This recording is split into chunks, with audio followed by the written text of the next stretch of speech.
Halo guys, Assalamualaikum. Aku Fitri dan aku adalah seorang guru. Di channel ini aku bahas terkait pembelajaran, terkait pendidikan, dan terkait tips-tips untuk guru. Dan hari ini sebenarnya kontennya cukup membagongkan karena aku nggak nyangka gitu bahwa ini adalah sesuatu yang harus diomongkan. Maksudnya kayak bukannya semua orang udah tahu ya? Tapi aku sadar pemikiran kayak gitu nggak akan bikin kita maju kemana-mana. Jadi hari ini aku akan bahas standar jadi siswa. Siswa tuh harusnya gimana sih?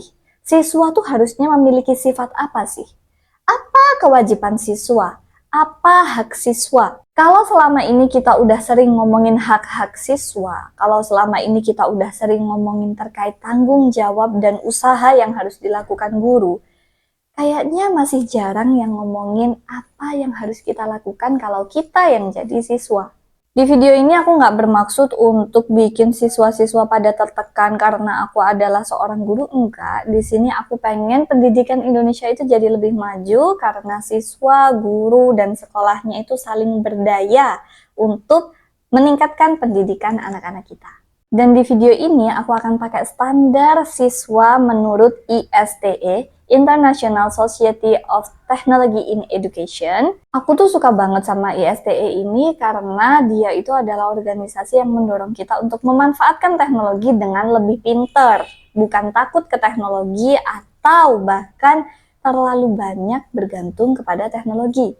Jadi tentu aja kalian bisa lihat standar-standar ini di websitenya ISTE sendiri, tapi di video ini aku nggak akan cuma sekedar membacakan standar-standar itu aja, tapi aku juga akan berbagi makna dan pemahaman menurut orang Indonesia yang tepat untuk meneladani standar-standar itu. Standar yang pertama adalah menjadi siswa yang berdaya.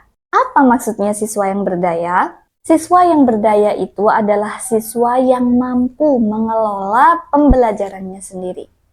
Kita tahu tiap orang itu punya cara belajar masing-masing, level pemahaman masing-masing.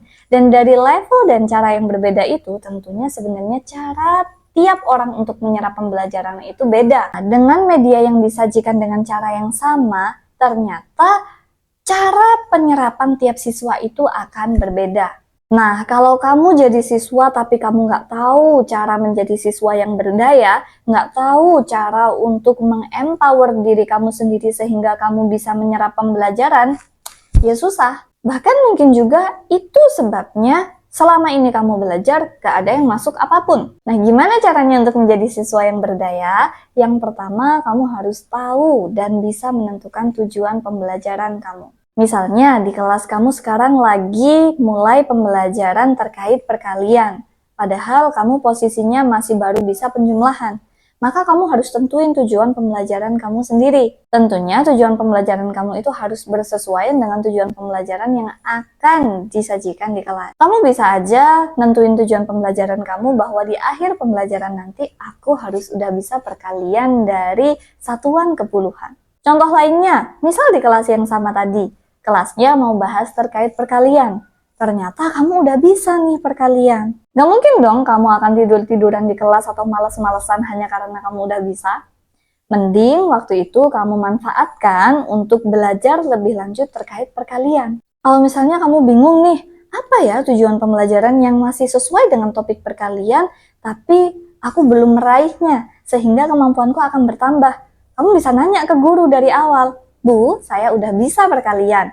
Tolong beri saya peningkatan pembelajaran yang terkait sama perkalian ini. Dengan begitu, waktu kamu di sekolah nggak akan sia-sia. Yang kedua, sebagai siswa, kamu perlu menyesuaikan lingkungan belajar kamu biar sesuai sama cara belajar kamu. Contohnya, di kelas kamu punya meja sendiri. Saat awal pembelajaran, kamu bisa menyusun alat-alat tulis kamu, atau kamu bisa menyusun buku kamu. Sehingga nanti selama pembelajaran kamu bisa lebih rileks dan bisa belajar dengan lebih fokus. Bagian ini juga penting untuk dipahami oleh seluruh anggota kelas. Karena kelas itu kan tanggung jawab bersama ya. Biasanya kan kalian ada piket. Nah, saat piket itu kalian bisa menyesuaikan aturan tempat duduk atau kebersihan kelas atau posisi kelas yang sesuai sama pembelajaran selanjutnya. Misalnya, besok ada pelajaran olahraga nih. Tapi akhir-akhir ini sering banget hujan, jadi nggak bisa olahraga di lapangan. Maka kamu bisa susun bangku-bangku kamu supaya area kelas kamu itu bisa dipakai untuk olahraga di dalam ruangan. Yang ketiga, siswa harus bisa memanfaatkan teknologi untuk mencari umpan balik dari pembelajaran kamu. Toh, misalnya kita lagi belajar perkalian nih, kamu pengen tahu sebenarnya kemampuan kamu ini udah bagus apa enggak sih? Bisa aja sih kamu minta tambahan soal ke guru, tapi itu terlalu bergantung ke orang lain enggak sih?